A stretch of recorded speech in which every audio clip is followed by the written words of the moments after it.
Hey everyone, and welcome to our July live event for National Sewing Circle. We once again have Nicki here to answer all of your sewing questions. Thank you for being here, Nicki. My pleasure. All right, so we're going to get started right away with a question here from Janice. And she says, when I need to do a blind hem by machine, I often get what I refer to as dit dots on the outside. Do you have any tips on how to avoid getting them? Dit dots is a super cute term for that. Ashley and I both agree. So the dit dots, I'm assuming, are just being able to see the thread on the right side of the fabric a little bit. That's going to be kind of unavoidable. You can reduce that as much as you can by either some blind hem feet are adjustable, so you can adjust where the little flange goes, so that the little bite of your needle that bites into the folded edge of your fabric only bites a tiny, tiny little bit. It gets just, one or two threads. So when you do that, you have to be very careful that, you're kind of walking a thin line there between then the needle needs to, bite into that fabric, but if it bites in too much, you're going to see more of the thread on the right side of the fabric. So you've got to walk that fine line of getting it right in the right placement there, just making sure that you are stitching something but not taking too much. And thread color choice probably plays into this pretty heavily too, right? Right, yes. If you get a matching thread, then that will definitely decrease the visibility of that thread on the right side. You could also probably do invisible thread when you're doing that as well, and that might help.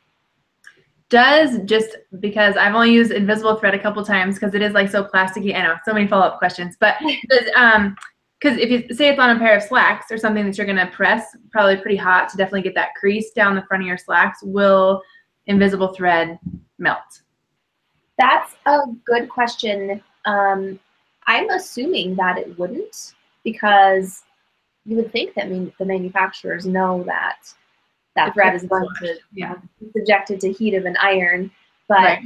Maybe might want to look at the label, or give that a little Google search, because I'm not 100% sure. I would assume you could hit it with an iron, but yeah, I have not tried that before. So me neither, but I think if I try it, I'm going to use like a spare iron just in case. Yeah.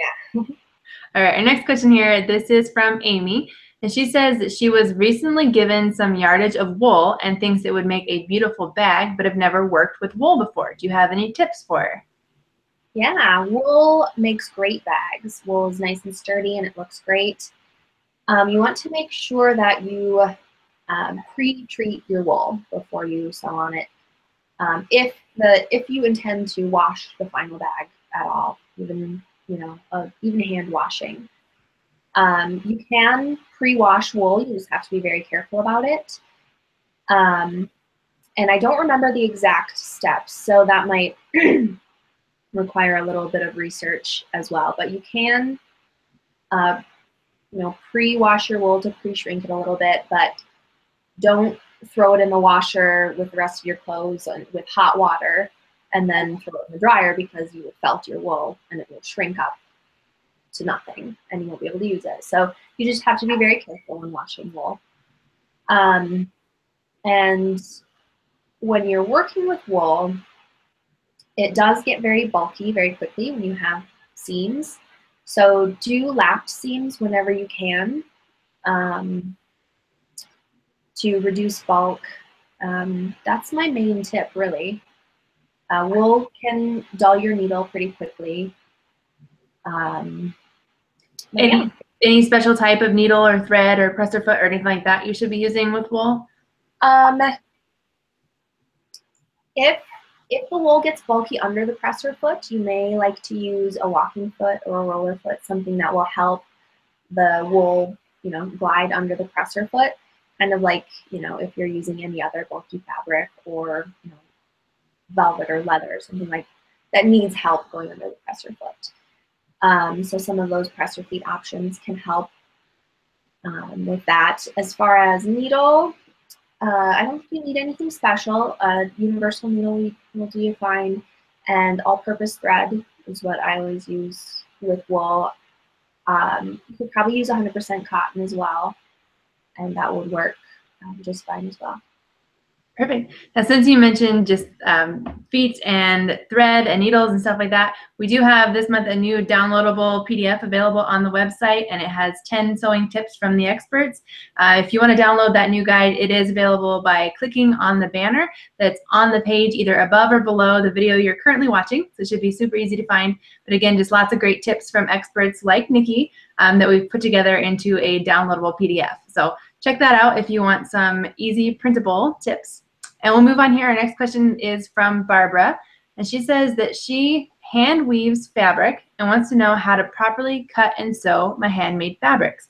I use wool, cotton, and silk to sew. I have heard that handmade fabrics act differently than fabric from the fabric store. It tends to be a bit thicker and unravels even after being washed in the machine after it comes off the loom. So I guess just any tips you have for how to work with handmade fabrics. Wow, that is very cool that you weave your own fabric. That's awesome.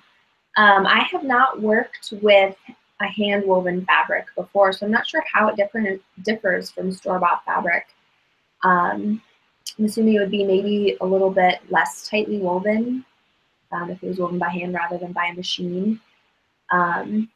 She says it tends to be a bit thicker. So I guess just being careful when cutting in terms of making sure everything is lying flat and on grain, and finish the seams or finish the raw edges after you cut out the pieces, like before you even start, working with it and sewing with it. Finish the raw edges if you can. So an overlock stitch, making sure that you preserve your seam allowances so you're not cutting anything off. If you're using a serger to finish your raw edges, make sure you're not cutting anything off of the raw edge. But that's all I can think of right now since I've not actually done that. I haven't either. I feel like that would be a very time-consuming process, and I'm a little bit impressed, like with anybody that's doing that. That's awesome. That's so cool. All right, next question this here is from Jennifer, and she says, do sewing machines make a difference in the finished garment or craft? I'm interested in purchasing a new sewing machine, and I've been using a basic Kenmore for about 30 years now. So how should I go about making a choice? That is a great question. That's one that I get a lot. And I think that the quality of your sewing machine does definitely affect the finished product. I could definitely tell a difference in not only like how the finished product turns out, but how easy it is to sew on this new machine that I have, this Vneck Passport 2.0. It's really easy to sew on, and things come out like flatter and smoother. So a quality machine, it's made well, it's got quality parts, and things are going to work smoother and easier. So when you're starting out sewing, I usually recommend, a basic beginner sewing machine that doesn't cost too much, so you can kind of grow a little bit and see what direction you want to go before upgrading. But as far as how to go about making your choice, that's a very personal thing. Testing out some machines, if you can, is always an excellent choice. If you can go to a dealer and test drive some different sewing machines. But you can also do some research online beforehand to see kind of what direction you want to go. Some of the sewing machine manufacturers do not have prices of the machines on their websites, which is really annoying. But some do, so you can kind of see what price range you're looking at and what features each machine has. So you're a little prepared when you go into a dealer. But I really enjoy this Vneck. But if you talk to somebody else, they will swear by Baby Lock or Bernina. So it all depends on, some people have brand loyalty, but I don't. It is, like I said, very personal. So that's something that you want to think about and decide what features you really want. And like I said, test driving at a dealer is always really, really helpful. Absolutely. All right, our next question here, this is from Teresa, and she says, I am a beginner sewer and I would like to make some clothes for myself. What would be a good project to start with? Cool. Beginning to sew your own clothes is really exciting and awesome. So an easy project to start with is just your basic skirt. So starting with skirts is really nice because there are fewer fitting problems you have to worry about. With shirts, you know, you got the armhole and the bust line and all this stuff. So skirts are really easy. And knit fabric is, while it has some, caveats and some things that are a little bit tricky to sew with when you're sewing knits, it's easier to fit a garment on a body when it's a knit fabric because it'll stretch over your body so you don't need closures, and it contours to your body so you don't need darts and gathers and these different things to fit the garment on your body. So it's easier in that way. And once you get the hang of it, sewing knits is really pretty easy. So a knit skirt is awesome. You just cut a rectangle.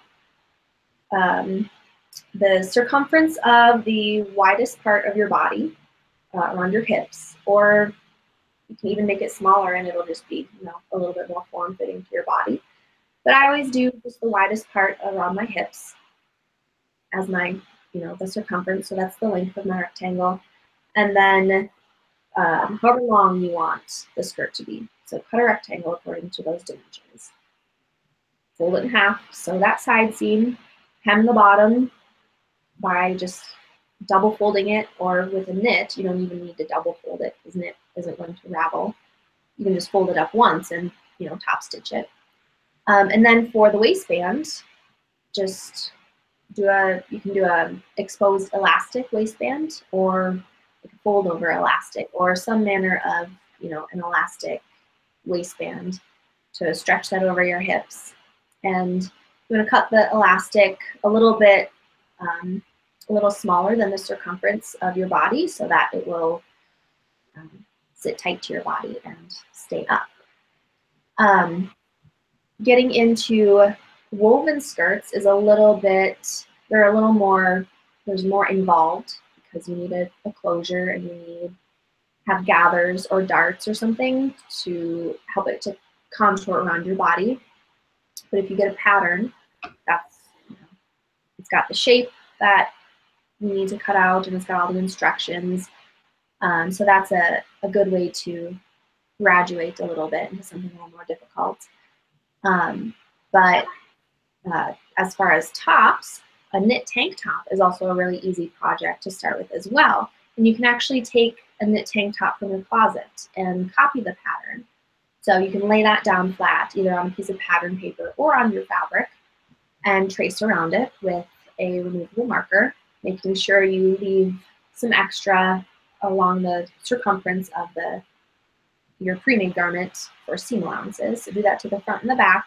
And you just sew the shoulders, sew the side seams, and hem the lower edge if you want to, but again, knit doesn't ravel, so you can leave all of the raw edges raw if you want. It's a different look. Or you can hem the bottom, folding it up once, top stitching, and you can hem the arm side and the neckline with fold over elastic. It's really easy to work with and offers a really nice finish.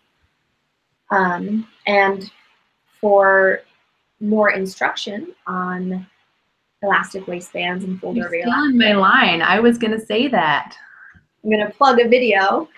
I actually did a video for National Sewing Circle. I believe it's called Intermediate Sewing Techniques or something along that line. Is that up right now, Ashley? Actually, I believe it is. I will double check, but yes. Okay, and that's a long form video, so I think it's like almost 2 hours. So you get a lot of content in that video, but there's also a good section on how to insert an elastic waistband in 3 or 4 different ways. So you can get video tutorial on that with close-up shots so that you get step-by-step instructions for that. But those are good places to start for sewing garments for yourself. Absolutely. So I'm going to double check to see if that class is posted. right now, and then I'll let you know. And then another class that is posted, since you mentioned graduating up to woven skirts, we do have a class specifically on how to fit an A-line skirt by another one of our instructors. So there's definitely a bunch of class options out there for how to make garments. And speaking of making garments, I have to ask, did you make that shirt? Was that the one you were showing us? Where I feel like last month we were learning about micro pin tucks or something, and I feel like that's that shirt. Yes, thank you for asking. I always love it when people ask and I can say, yes, I did make this shirt. Yes, I did. And yep, we've got pin tucks on each side. So yeah, I think I did show this last time when we were talking about pin tucks. So this is going to be in Sew News Magazine in, I don't even know when, next year sometime. Not this one. This was my mock-up. The one that's going to be in the magazine is a pink, but you can get the instructions and the pattern on how to make this shirt coming up in Sew News Magazine. See, now though, you've just kind of set the bar that if you're not wearing a shirt that you made next month, it's just going to be disappointing. I know. Oh man, I got to get working. All right, well, we have another question here. This is from Jennifer about patterns, and she says that patterns are really different now compared to 20 years ago. How do I stay on track when cutting my size when some lines run into each other or follow the same line for a period? It's really tricky for me. Yeah, that is tricky. I always like the patterns that have different kind of lines for each size. So those are nice. Some will have a dashed line, some will have like 2 long lines and then a couple dots for the line, so you can differentiate between the size lines. But I know a lot of commercial patterns don't do that. They just do solid lines for everything. So you just have to kind of be careful, and you can see kind of the shape, you know, of the line. A lot of times the lines will run into each other when they're going around a curve. So you can kind of see, you know, how the shape goes, so you can, you know, kind of eyeball it if there's, you know, like that big chunk of black where you can't see where the line goes through. Just do your best to true that line, so you know that it's the pattern size 10, and then there's like all this going on in here and you can't really see what's going on, and then you can definitely tell that it's the 10 over here. So just kind of do your best to true that in and follow the shape of the curve as best as you can. I know that is kind of tough, but yeah, you should be able to eyeball it a little bit by following the rest of the curves and not, you know, not get too far off. Perfect. All right, our next question here, this is from Jean, and she says, how can I alter a seam that is 2 inches past my shoulder? I want it to be at my shoulder, not hanging off. Right. To alter that seam after it has already been stitched, probably, yeah, you can pull that up. So taking out the seam would be ideal, but you could also just pull it up and restitch it along the stitching line, but taking it apart is always better. And just move the sleeve piece further up. So I would cut the bodice where you want it. So making sure you leave yourself your seam allowance. Cut some off of the edge of the shoulder of your bodice piece, and then just reset the arm into the bodice. And if doing that, pulling that up on your arm's eye, change the length of the arm's eye. It shouldn't make too much of a difference because garments usually have a lot of ease in the shoulder anyway. You may want to check that before cutting, because if it is if it's a knit garment, you'll be able to ease it and stretch it anyway. But you may want to check that. Measure your arm's eye seam against your sleeve cap to make sure that they will go together before cutting. But yeah, just trimming a little bit off of the arm's eye and resewing that sleeve in should bring that shoulder seam up to where it's supposed to sit instead of hanging off your shoulder. Absolutely. All right, I just did a little checking, and your latest class that is posted is your practical sewing tips and techniques. Is that where you talk about the elastic waistbands? I think so. Yeah, because I'm trying to remember between the two that I did, because So between the two classes, one that's posted right now and one that will be posted soon, Nicki covers so many tips we can't even remember which ones go in which class. But once you click on the class on the website, it does give a breakdown of what is offered in that class, so you can make sure that you're getting exactly what you want. But there's definitely a bunch of information available there. yes, you can read in the description. And the practical tips may not be the one that I talk about elastic in. I think that one is different, because that one is the one that I filmed more recently. And the intermediate sewing tips was one time. Gotcha. Gotcha. See, we just keep you busy. So many classes coming.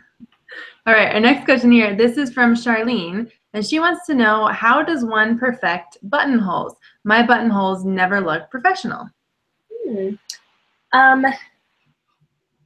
Buttonholes.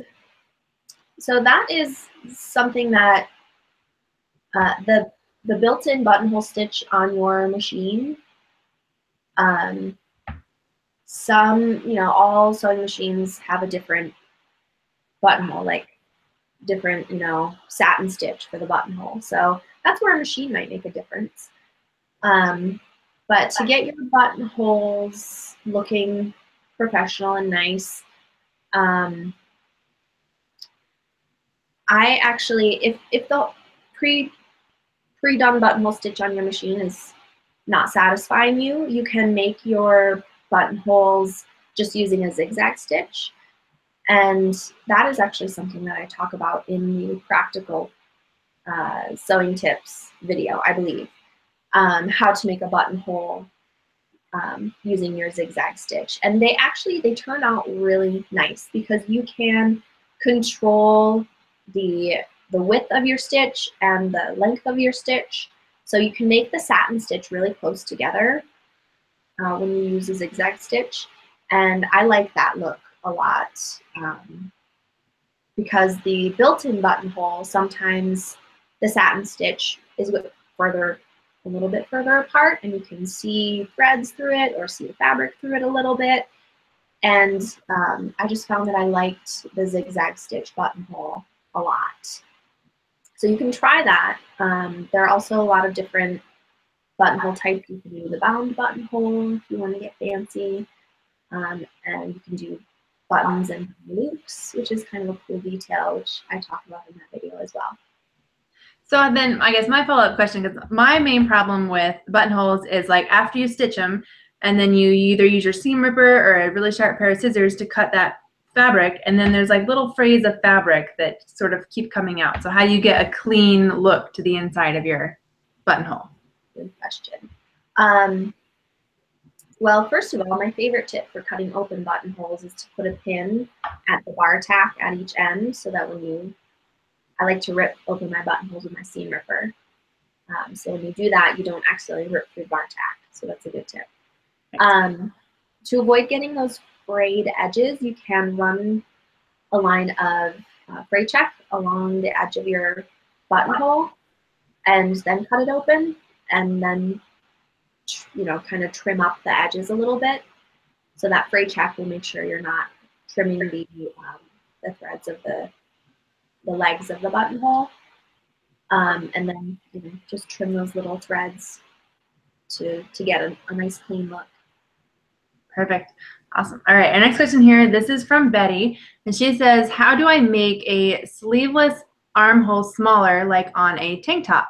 Now the armhole is so low my bra shows a lot, and this happens both on patterns as well as on ready-made. For that, if it's ready-made, I think the only real way to fix that is if you have some room here to pinch that in, that's a way to bring it up. Otherwise, if it's already made, you can't really add fabric to that area. But if it's a pattern, you can bring that up, the edge of the armhole where it meets the side seam. Just bring it up however much you want. Make sure you do the same thing on the front as you're doing on the back, so that the side seams will still match. And Can that you just, will, can you pinch the, like on a tank top, could you do up here? yeah, actually, that's a really good idea. Yeah, that would be a really easy fix. Actually, probably even easier than this way if I had stopped and thought about it for a minute. I guess it depends on how it's too big, but I was just thinking because I just bought a tank top the other day and it is, but it's like one of those spaghetti strap ones, so I just tied a knot in it, and so that's why I was thinking that might be way. Yeah, definitely. You can pinch that up right there and then just true that back into the seam. Mm-hmm. Yeah, good idea. Thank you. Okay. Both ways, perfect ways. Okay, our next one here, this is from Carol, and she says, I want to use elastic thread for smocking a bodice, but want to eliminate the scratchiness on the inside. Any suggestions? That's a good question. The scratchiness of the elastic thread. I've never found it to be scratchy. Maybe the ends, maybe like the ends of them are scratchy. Yeah, you can try to hide the ends a little bit. Try to like tuck them back in through the seam on the wrong side, if that's what it is. But if it's just the thread, I'm not sure there's a way, because you can't line it. Well, I guess you could maybe line it with a knit fabric if it needed it to stretch. But otherwise, that thread is just, it's got to lay against your skin. Yeah. Sure. I guess isn't most elastic thread covered with something? It's like covered with almost a, I don't know, soft. Yeah, it's polyester covered or something. Yeah. Yeah. So I mean, I guess it's probably the ends, but yeah, tucking them in or maybe finishing the seams a different way to where they are completely covered or something. Yeah. Yeah, perfect. All right. This question, next one here, this is from Esther, and she says, what kind of alterations do you need to make for an apple-shaped person? An apple shape. Well, I'm guessing you would need, that depends on like what we're making alterations to. I was hoping you were going to say the type of apple, but The type of apple. the Braeburn apple. Yeah. So if you're making alterations to like a skirt, you know, you would need more in the hip line.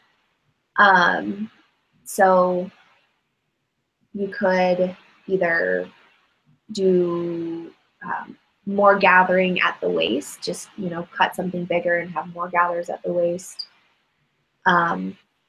It depends on the specifics, I think. So Esther, if you're watching and you have a specific, you know, either skirt or pants or shirt or something that you're wanting to alter, that might help us be able to further answer this question. So definitely if you're watching, we need a little bit more information on this one. All right, but our next question here, how do you install an invisible zipper on stretchy fabric? Installing an invisible zipper, so the process is going to be the same, but you need to take some more steps to ensure that you're not stretching out your fabric. So stabilizing your knit fabric is really important before sewing in a zipper. Get some interfacing. You don't want to use the tricot interfacing because that would just stretch anyway, unless it's, you know, a firmer woven that's not really going to stretch. But using just a featherweight fusible, that's what I always like to use because it's going to keep your fabric from stretching out as you're stitching in the zipper, but it's not going to stiffen up your nice flowy knit or weigh it down at all. So stabilize the zipper area for about 3/4 of an inch to an inch along each side of the garment where you're going to be inserting the zipper for the length of the zipper. And when you're inserting an invisible zipper, you leave both pieces separate as you're sewing in the zipper. So it's not like a centered zipper or a lap zipper where you sew the seam first and then insert the zipper. You leave the pieces separate. So to insert the invisible zipper, let me see if I have one handy. I might not because I just went through my sewing room. But you'll want to unzip the zipper and use your iron on a low heat, kind of roll the coil out and give it a little press. You want, because we're going to be stitching just right under the coil, so you want to roll that coil out a little bit. And then lay the zipper down on the garment with right sides together. So the right side of the zipper is facing the right side of the fabric. Usually if you're inserting this, if you're inserting in a skirt that you're going to be attaching a waistband to, you want to leave your seam allowance at the top. But that depends on how you're going to be finishing the top. So if you have an invisible zipper foot, that is really great. It has a groove on the underside of the foot to allow the coil to slide under the presser foot as you're stitching. You can also use a regular zipper foot, or if you have like a cording foot or a piping foot that has a groove on the underside, you can use that too. Just a little something to allow that coil to slide under the foot. Bump the needle over if you have to get as close to the coil as you can, and stitch that so the coil is sliding under the foot, the needle is going close to the zipper. Stitch that on, get as close to the bottom as you can, but the foot is going to hit the zipper pull at the bottom, so you're not going to be able to get all the way down. Do the same thing on the other side, and zip up your zipper once you're done. And you'll see how the fabric meets right at the middle. It's really pretty and nice and invisible. And then you sew the rest of the seam below the zipper. So using a regular zipper foot there is really helpful. That allows you to get as close to the bottom of the zipper as possible and sew the rest of the seam. So the only thing that's different inserting an invisible zipper in a woven versus a knit is you want to make sure you stabilize the knit first before inserting a zipper. And I have seen some tutorials that say to stabilize woven fabrics when you're inserting an invisible zipper as well, but I never do. So it's different for me in that respect. It might not be different for you if you always stabilize your zipper areas anyway. Perfect. And I have to say it because I was waiting for you to steal my line, but you didn't. But so Nicki, say it. Nicki did a short tutorial for us that I just finished reviewing it, so that means it will be posted sometime during the month of July, but a tutorial on how to install an invisible zipper. So you can see the full visual and everything she just explained and see how to perfectly put one in. Since we get that question a lot, we thought it was a good idea to have her do one. So thank you for doing that. Absolutely. And is that one that is offered free? I believe that is a free one, yes. Yep. Cool.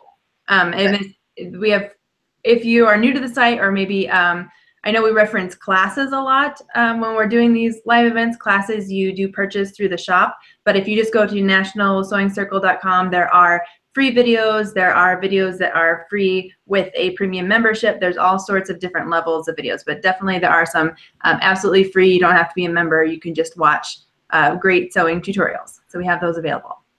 All right, we have a follow-up here from Esther, and she says, how would you fix pants that are too long in the crotch?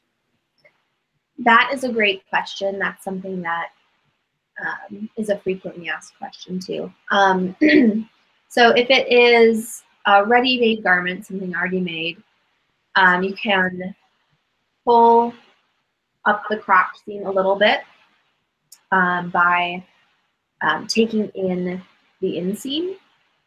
So, tucking the one leg into the other so the crotch seam is visible there.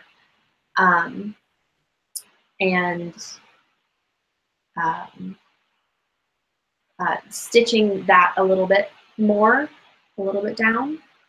But sorry, I know that's kind of hard to visualize with my hand gestures. But I know there are also a lot of tutorials online for that as well, because that is definitely a frequently asked question that I've read about on blogs before. So they are really good about posting, pictures and things like that too. Absolutely. And sometimes just seeing just a picture, you don't even need words. You can just see, oh, that's what she meant by this gesture. A lot easier to understand. So definitely available there. Another question here from Jennifer. She says, I made a dress 2 years ago and the pattern didn't offer a place to shorten or lengthen the bodice. How can I find the right place on the pattern to do this myself? That's a good question. That's something that I had not thought about. It would seem to me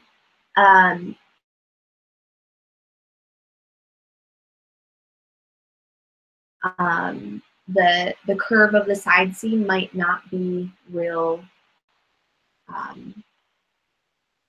real curvy, real profound. Somewhere where the side seam might be straighter, somewhere where the dart is not at its fullest point, or maybe would it be where it is at its fullest point? So you could just extend, like if you had a princess dart through the dress, maybe, actually I don't think it would matter. You can go through a dart wherever and then just connect the legs. And the dart will just be longer, yeah. Longer. And then wherever you lengthen on the side seam, just, you know, true that side seam back together. If it is along a curve, just, you know, try and true that curve, follow the curve as best you can. If you have a French curve ruler, that's comes in really handy. And if you're shortening, wherever you choose to shorten, do the same thing. Your side seam might, you know, if you shorten it, it's gonna have, you know, a chunky piece. Just, you know, true that back into a nice smooth curve. And yeah, you should be able to do that almost anywhere, I think, on the bodice. So would it be better to do it somewhere within the bodice pattern rather than just say lopping an inch off the bottom? If it was a shirt, you could do it at the bottom. I think that would be really easy. But if it was a dress and you want to lengthen the dress portion of the bodice portion of the dress, you would definitely want to keep that above the waist. Gotcha. Or at the waist, yes. Gotcha. All right, perfect. All right, next question here. This is from Cynthia, and she says, what's the easiest way to make a cold shoulder one size fits all? I'm not sure what that means. A cold shoulder, I'm thinking like an off the top. Or like, off the top. Either off the shoulder or like the exposed shoulder? Maybe. Yeah. The easiest way to make a cold shoulder one size fits all. So you could do something kind of big and loose fitting so that it could fit, you know, someone larger and someone smaller. And on someone smaller, it would just, you know, appear more flowy and loose, which is in style. Anyway, that can be like a design, you know, your design detail. So the easiest way to do that, depending on what type of openness you want on the shoulder, you can make yourself a shirt pattern just by like making this, you know, boxy kind of shape. And then when you make it so that you got the seam up here at the top along the shoulder, and then you can, that'll give you your freedom to do whatever you want at the shoulder. So you can, you know, cut some out of that shoulder seam in some areas, just making sure you have, you know, some seam points to connect the front and the back along the shoulder. So if that makes any sense. I know that is actually a project that I thought about doing, so I had put a little bit of thought into that. I think what would be throwing me off would be the one size fits all part, because in my head I'm thinking then you need to make it out of a stretchy fabric, so you do have a big size gap maybe that you could cover. Right, yeah. Yeah, I would do that in a stretchy fabric because not only would it fit, you know, more sizes because it stretches, um, but you can, you know, knit fabric has a nice flow and drape anyway, and you'd want that if you want your shirt to have that flowiness to it. Absolutely. All right, we have another question here, and this is going back to talking about some pattern alterations, but they want to know if you can enlarge a pattern by simply adding, for example, a 1/2 inch around the perimeter of a pattern piece. So technically, yes, you could. But that is the scaling of that can be problematic depending on what you are trying to size up and what other pattern pieces need to fit into it and where it needs to fit. So like for a shirt, if you want to size up a shirt, you know, when a commercial pattern, you see a commercial pattern from the manufacturer, it's got 5 or 6 sizes that all come in one. It's not like one inside the other, like, you know, nested, you know, those nested Russian dolls. It's like we were talking about earlier, the lines cross at some points because it's not, a size 10 is not 1/2 inch bigger on all sides, bigger around the perimeter than the next size down. When they grade patterns from size to size, you need more in some areas than others. So that's why you get the lines crossing on a commercial pattern. So just like copying a pattern bigger on all sides and all areas might work for a skirt, but for a shirt, probably not, because the arm's eye then is going to be way too large, and you're going to be getting fit issues here and there because you don't need, you know, a 1/2 inch all around an arm's eye to make it bigger. So I think that would be tricky. Like I mentioned, maybe with a skirt it could work, but I don't think that would work real well for a shirt. Gotcha. Is there a way to sort of just freehand draw extra, like kind of going around the grading of a line of the pattern size? Yeah, you can look at a commercial pattern and see kind of where they add extra length and extra width for the sizing and where there's not as much required.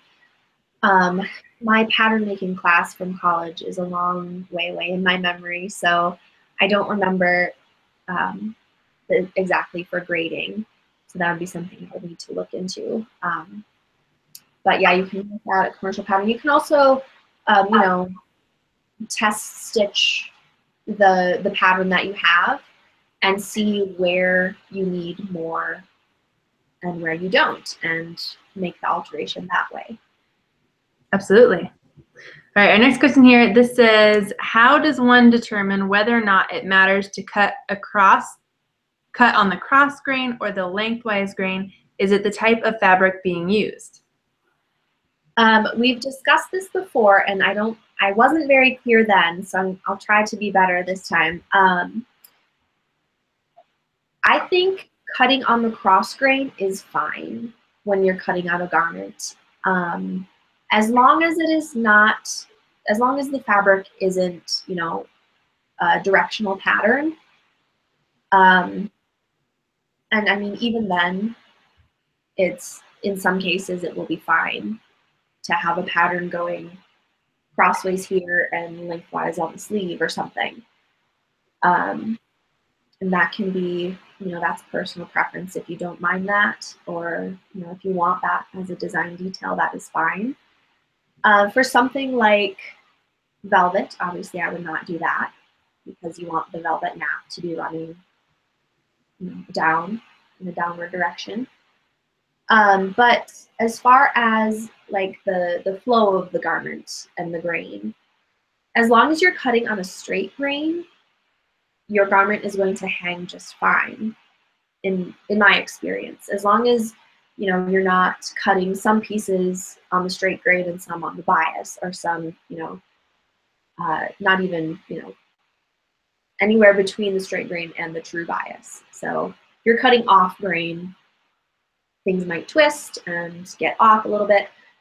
But if you're cutting on the straight grain, whether it's the lengthwise grain or the crosswise grain, I have not seen much of a difference. Perfect. All right, our next question, also about grain. If you tear the fabric to find the straight of grain, do you then have to cut it afterwards to get rid of all of those loose threads? I don't. I usually just press it again, because when you tear it, sometimes it'll get a little lettuce edge, a little wavy edge. So I just press to get rid of that, and then you may have some loose threads, but I just then, if I'm aligning a pattern piece right on the edge, go with where the fabric actually starts and not those little threads at the end. Gotcha. All right, our next question here. Do you have any tips for how to sew a V-neck? Yes, so I actually have not, physically sewn a V-neck, but I look at garments and I think about how they are made, and I read online blogs and tutorials and things. So I've read about making a V-neck, so I feel like I can talk about it a little bit. So there are a lot of different ways to finish your V-neck, depending on your personal preference, whatever you want. You can finish a V-neck with a facing, but most often people finish them with binding. And no matter what technique you're using to bind your V-neck, you want to start in the same way. So the bodice of your shirt, you want to cut your V at whatever, wherever you want it to be, and you want to stay stitch that point, which is especially important if you're doing this on a knit fabric, because that will prevent that from stretching out and getting all out of shape. So stay stitch for a couple of inches on each side of the point, and then clip into that point, up to but not through the stitching. And for your binding, you want to cut a strip of fabric that is long enough to finish your neckline all the way around, plus seam allowances ×2 for each end of the binding.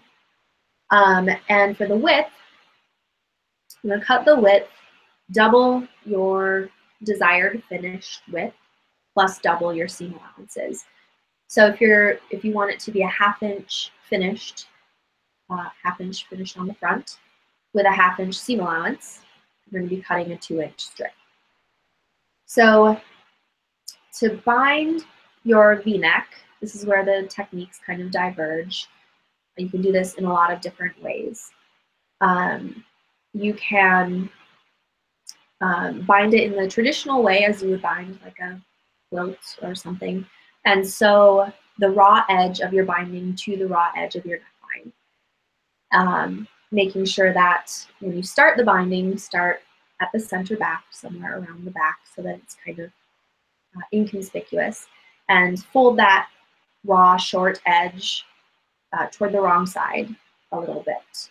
And we're matching the binding right side to the right side of the shirt. So stitch the binding to the neckline, and when you get to the point, you're kind of pulling open the point so that it makes a straight line, so that you can sew that binding across that V point. And when you sew across the point, you want to make sure you are sewing either on your stay stitching or just inside your stay stitching, because you've got that clip there at the center front. You want to make sure that you're sewing through the binding and the shirt, because if you miss the shirt at the clip, you're going to have a hole there. So just make sure you're catching the shirt as you stitch across the point. And then finish the binding and press it up, and press the seam allowances toward the binding, and then wrap that binding around the raw edges. And here you can fold that remaining long raw edge of the binding under, as you would with a quilt or something. But if you're sewing on knit fabric, again, it's not going to ravel, and you can just, stay stitch in the ditch, and not stay stitch, stitch in the ditch from the right side to catch the binding on the wrong side, and trim the excess kind of close to your stitching line to finish that. And then at the front, at this point, the binding is going to be kind of like popping out a little bit. It's going to look like a scoop neck because you need to pinch that binding in a little bit to make that V so that it'll lay flat against your body. So turn the shirt right side out and fold it in half along the center front, and you'll be able to see that binding kind of sticking out from the center front. And you just pinch that out. Just sew right along the binding so that that creates a straight line along the center front. And then you'll have your seam on the binding right at the center front, like in this shirt. And of course, you can bind it in different ways. You can bind it by folding your binding in half with wrong sides together, fold it in half lengthwise with wrong sides together and press, and then take your raw ends and align them at a 90-degree angle. So you've got your raw end and your raw end of your binding, so you've got that V there. So you'll see when it's stitched into your shirt, here, so you'll see that fold on the right side of your shirt. It's just a little bit of a different look than having the seam at the center front. Lap the binding at a 90-degree angle, and then you're sewing both raw edges of the binding to the shirt at once. And when you sew that, the point of the binding to the point of your shirt, you've got to, pin that right at the point, and then, every time you put a pin, then you kind of move the binding around to making sure that your raw edges are even all the way around. So when you're sewing it at the point, it's a little tricky because you've got to, move the shirt fabric out of the way. The sewing points are kind of tricky, but it's just a matter of getting a lot of pins in there and just doing it a little bit at a time, making sure you're not getting any tucks in the shirt fabric. So there's a lot of different ways to do it. A lot of tutorials out there. I'm hoping Ashley might say there's a video. I haven't done one yet. Maybe I'll have to film one next time. I was going to say, there is not one that I know of on the site, and I feel like I know like every video on there, but I don't think we currently have one. So we'll put that on the list of things to have Nicki do at our next shoot because she's wonderful about doing that. So we'll put that on the list, and then we will let you know when there's a visual to everything she just explained. All right. Our next question here, can you actually buy t-shirt fabric at the store? Yes, you can. You can buy jersey knit fabric. I know at Joann Fabrics. It all depends on what fabric store you're talking about, of course. But I know Joann's carries a bunch of different weights and prints of knit fabric, and it depends on what weight you are looking for. But yes, you definitely can. You can buy that nice lightweight t-shirt fabric at the store. Just go in and touch all the knits like I do and hold it up to yourself. Make sure it's not see-through and it's the right weight that you're looking for. But yeah, you should be able to find t-shirt weight fabric at the store for sure. Perfect. All right, next question here. I'm not sure if this is a fabric you've ever worked with, but do you have any advice for sewing with neoprene? Neoprene. I have not sewn with neoprene. That's that like really thick scuba suit fabric, right? I was thinking scuba suits or like, like a knee brace or something. Like, I think it's that type, but I think that's the same kind of fabric. I have not sewn with that. That is, yeah, I've not ventured into that. It might be kind of similar to sewing leather, just in that when you make a hole in that, I feel like it would stay because that's not really like a woven fabric. It's like a rubber. But it's also super soft. So would you think you would need something like a ballpoint needle versus A Sharps needle or regular universal needle, anything like that? I don't think so. Yeah, I don't think so. But yeah, you're towing a line there as well between you don't want the needle to be too big of a size because then you're making a big hole in the fabric, but you also want the needle to be strong enough to go through the neoprene if it is indeed thick, like I'm thinking it is. So yeah, maybe like a even like a leather needle in a smaller size, because a leather needle has a nice sharp point and a reinforced blade to be nice and strong. But if you get it in kind of a smaller size, like a medium to small size, then it won't make a huge hole in the fabric. But this is all hearsay because I've never tried it. But this is also good. So if somebody's out there and they have this new fabric in front of them, they know nothing about it, they've never worked with it before, like how do you sort of work through, okay, I know it's a little stretchy. What does that mean? Like, what needle should I use? Maybe is there a different thread I should be using if I know my seams need to have a little stretch to them? Anything like that? Yeah. So kind of like the thought process that I was going through. What fabric is it similar to that I have worked with before? And definitely, if it is a stretchy fabric, you definitely need to take into account if the seam needs to stretch, you'll need to use either a different kind of thread.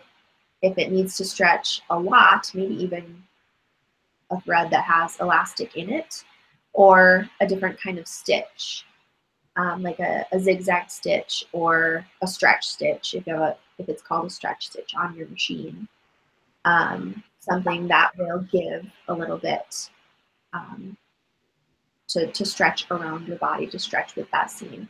And, you know, as I always mention when I'm talking about seams that need to stretch, you don't want to use 100% cotton thread when you're sewing knit fabric or when you're sewing any seams that need to stretch.